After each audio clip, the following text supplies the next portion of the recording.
Hello दोस्तों, एक बार फिर से स्वागत है आप सभी का हमारे चैनल ट्रस्ट्रोलो में। फ्रेंड्स, आज इस फैन फिक्शन का पार्ट 22 है। अगर आपने इसके प्रीवियस एपिसोड नहीं देखे तो जाकर चेक कीजिएगा, तभी आपको आगे की कहानी समझ में आएगी। अगर चैनल पे न्यू है तो चैनल को सब्सक्राइब, वीडियो पसंद आए तो वीडियो को लाइक, शेयर और कमेंट जरूर कर दीजिएगा। तो चलिए हम हमारी कहानी की तरफ बढ़ते हैं। तो पिछले पार्ट में हमने देखा था कि नी अपनी ड्रीम वर्ल्ड से जाग चुका है और वो उन चीजों को ढूंढ रहा है जो उसे विंग ने और शियान ने दी थी। अब आगे नी मैंगजू की सारी बातें सुनकर नी मैंगजू से कहता है, ब्रदर ठीक है, आप ये मानते हैं ना, वो तो मेरा भ्रम था, लेकिन विंग का क्या? आपने विंग की हर बात, हर सच्चाई मुझसे क्यों छुपाई? उसका घर छोड़कर जाना, नेवर नाइट में वार होना, और आखिर ऐसा क्या रीजन है जिस वजह से आपने पिछले 3 सालों में यहाँ किसी भी क्लैन को आने नहीं दिया, उन्हें बैन कर दिया है? और विंग की पिछले 3 सालों की हर बात मुझ तक नहीं पहुंच पाई है। क्यों ब्रदर, क्यों? बोलिए, आपने ऐसा क्यों किया है? इसका रीजन मुझे बताइए। ये सुनने के बाद मैंगजू कहते हैं, रीजन? कितनी अजीब बात है नानी कि जिसकी वजह से सब कुछ किया, आज वही मुझसे रीजन पूछ रहा है। तो सुनो, उसका रीजन तुम हो। तुम्हारे लिए, तुम्हारे वजह से, तुम्हें बचाने के लिए ये सब कुछ किया है मैंने। और जब तुम 7 साल के थे तब बहुशंकर ने तुम्हारी फ्यूचर के बारे में बताया था। उस फ्यूचर को मैं चेंज करना चाहता था, उनकी हर बात को मैं गलत साबित करना चाहता था। नहीं, इसलिए मैंने तुमसे हर बात छुपाई और उनकी वो भविष्यवाणी भी छुपाई जो उन्होंने मुझे बताई थी। और मैंने समझता कि मैंने ये गुनाह किया है तुमसे सच छुपा के, क्योंकि मैं अपने ब्रदर को मौत के मुंह में कैसे ढकेल सकता था। माँ बाबा को खोने के बाद मुझ में इतनी हिम्मत नहीं थी कि मैं तुम्हें भी खो सकूं। और वो जिए या मरे, मुझे उससे कोई मतलब नहीं है। मैं बस इतना चाहता था तुम्हें कुछ ना हो जाए, इसीलिए मैंने तुम्हें विंग से दूर रखा है। और ये सुनते ही नी कहता है, तो इसका मतलब आप सब जानते थे, आपको सब पता था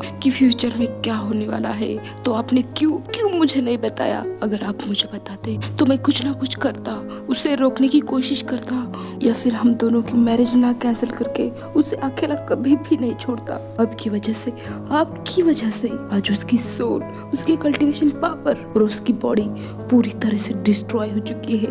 और आप कह रहे हैं कि वो जिए या मरे आपको कोई मतलब नहीं, लेकिन मुझे तो है ना। मैं नहीं जी सकता, मैं उसे डिस्ट्रॉय होता हुआ नहीं जी सकता। सुना आपने? ये कहते हुए वो अपना हाथ इतनी जोर से उन बुक पर मारता है जो बुक्स वहाँ पर रखी हुई थी, और इसकी वजह से वो सारी बुक्स नीचे गिर जाती है। और उसके पीछे थी वो पेंटिंग, वो ब्रश जो शियान ने उसे दिया था। और जैसे ही नी की नजर उन दोनों पे पड़ती है, नी उन दोनों को हाथ में लेते हुए कहता है, मुझे यकीन है कि तुम ही मेरे शियान हो भी। ब्रदर, ये देखिए, आप मुझे कह रहे थे ना कि शियान मेरा भ्रम है। देखिए, ये ब्रश, पेंटिंग और इस पे नाम जो हम दोनों ने लिखा था, नी शियान। अब भी शियान को भ्रम कहना चाहेंगे? ये सुनते ही नी मैंग एक ही झटके में नी के हाथों से वो ब्रश छीन लेते हैं और उसके 2 टुकड़े करते हुए कहते हैं, अब देखो, क्या अब है तुम्हारे पास इसका प्रूफ? ऐसा ब्रश तो कहीं भी मिल सकता है और तुम कहीं से भी ला सकते हो, लेकिन तुम ये कैसे साबित करोगे कि वो शियान था जो तुमसे मिलता था? क्योंकि उसे किसी ने भी नहीं देखा था। नहीं देखा था। तुम आखिर ऐसा बिहेव क्यों कर रहे हो? नी, वो तुमसे कभी भी प्यार नहीं कर सकता, वो तुम्हें कभी भी नहीं मिल सकता। हाँ, जानता हूँ मैं कि वो मुझे प्यार नहीं कर सकता।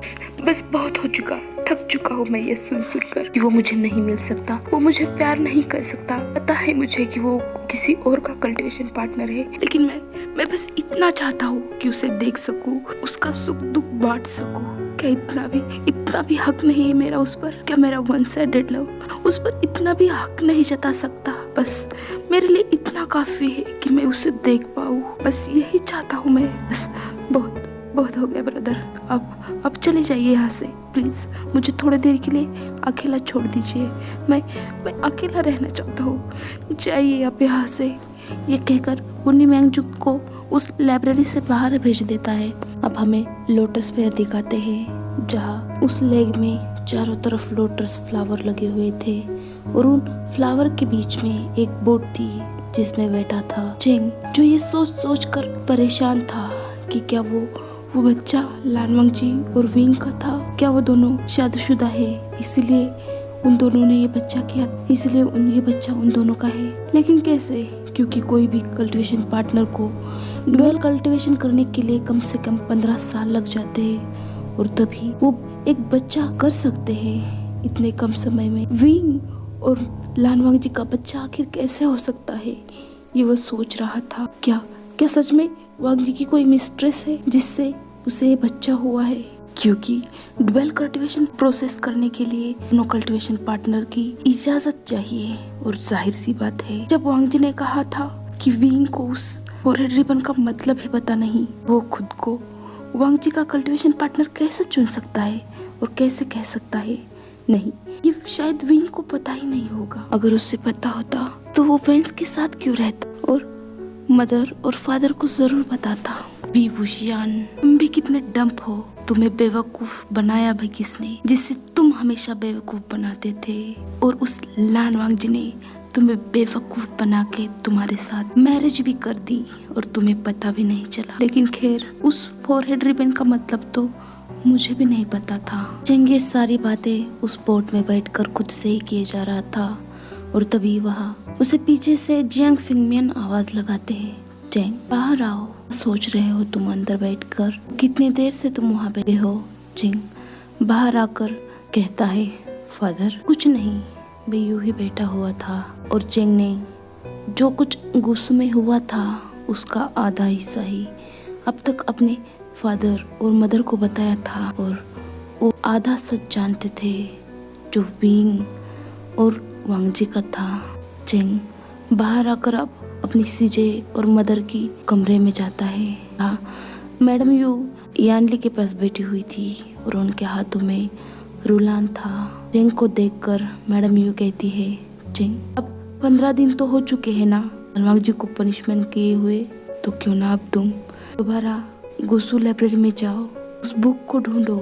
जितनी जल्दी तुम उस बुक को ढूंढोगे विंग को ढूंढने जा सकते हो चिंग, इसलिए तुम जल्दी से वहाँ जाने की तैयारी करो। चिंग ये सुनकर एकदम खामोश हो जाता है क्योंकि वो अभी उस इंसान को नहीं देखना चाहता था जो उसके विंग का गुनहगार था, जो उसके ब्रदर का गुनहगार था। अब हमें गुस्सू दिखाते हैं जहाँ पर लान कुरान के कमरे में युआन बैठा हुआ था एकदम खामोश, क्योंकि उस दिन के बाद युआन ना लान कुरान से बात कर रहा था और ना उनकी तरफ देखने की हिम्मत हो रही थी उसकी। अपने फादर को उस हालत में देखकर कहीं ना कहीं वो सहम चुका था और उसे ऐसा सहमा देख कुरैन जान चुके थे कि उसके मन में अभी क्या चल रहा होगा। जब से वांग जी को पनिशमेंट मिली थी तब से युआन ना वांग जी के कमरे में गया था और ना ही उसे देखा था। आज उसका मन बहुत विचलित हो रहा था।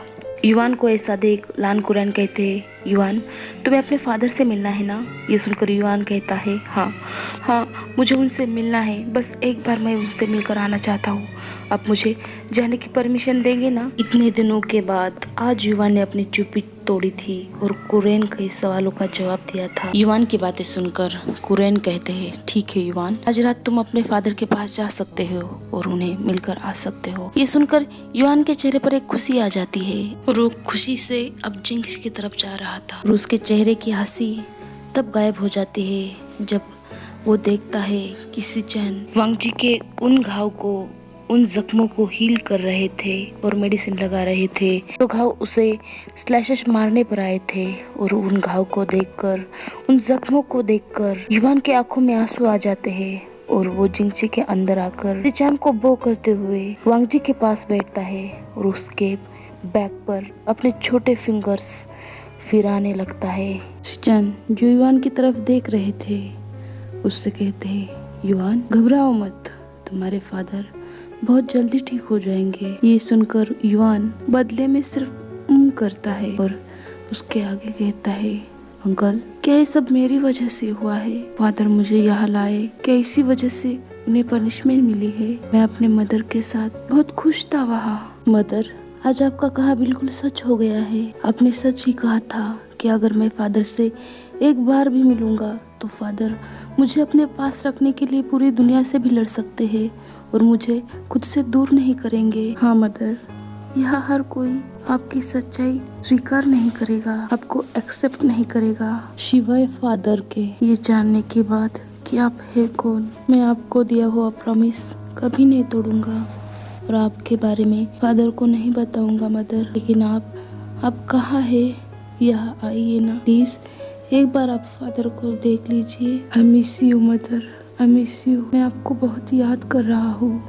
युवान ये बातें वांगजी के बैग पर अपना सर रख कर रहा था और उसकी आंखें बंद थी। जब से वांगजी को स्लैशेस मारे गए थे तब से युवान की आंखों में नींद गायब सी हो गई थी। और आज वो जैसे ही वांगजी को देखता है, उसके पास बैठता है, तो उसे नींद आ गई थी और ऐसा लग रहा था कि वो ये सारी बातें नींद में कर रहा है। उसकी ये बड़ों वाली बातें सुनकर लैंसिचर एक पल के लिए शॉक हो गए थे और वो उसकी तरफ बहुत ही आश्चर्य से देख रहे थे। और वो युवान के पास उठकर जाते हैं और युवान को हिलाते हैं। युवान तुमने अभी क्या कहा?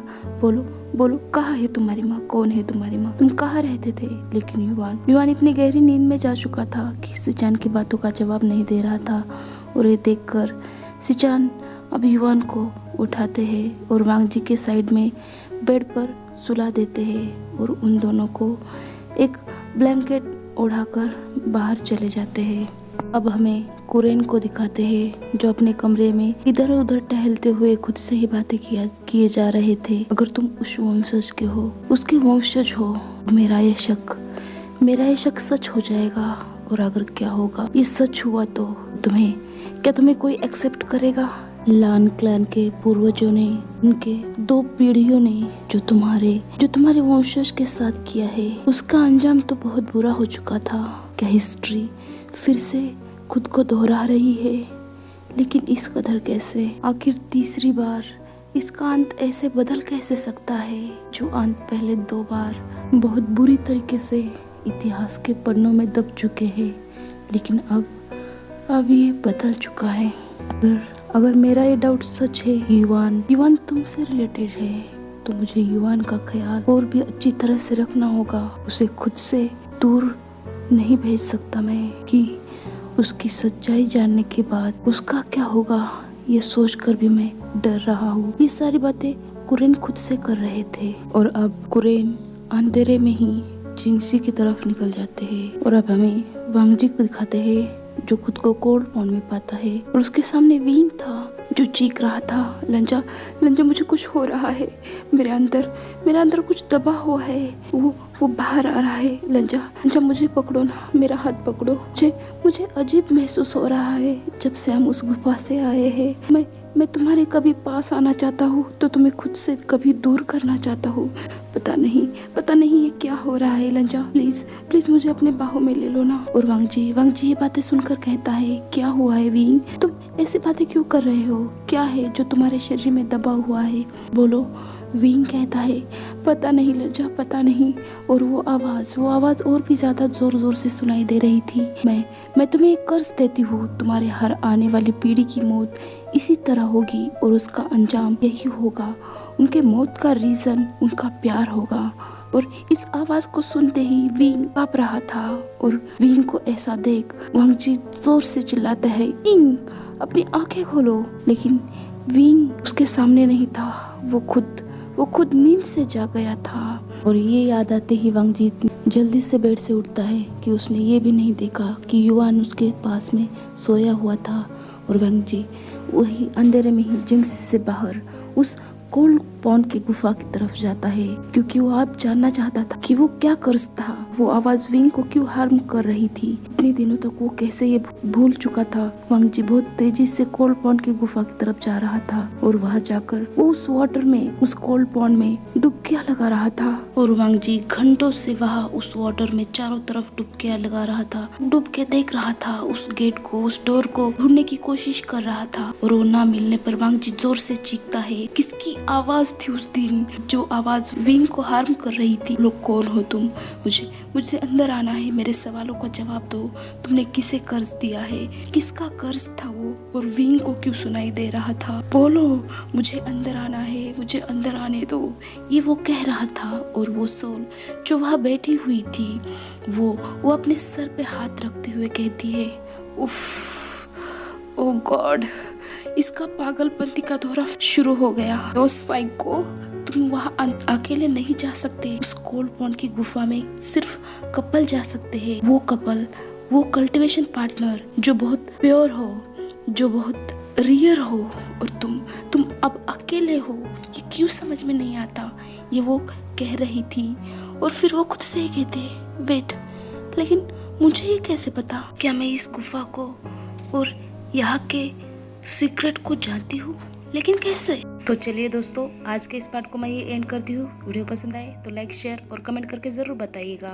तब तक अपना ख्याल रखिएगा। मिलते हैं नेक्स्ट पार्ट में। Bye bye.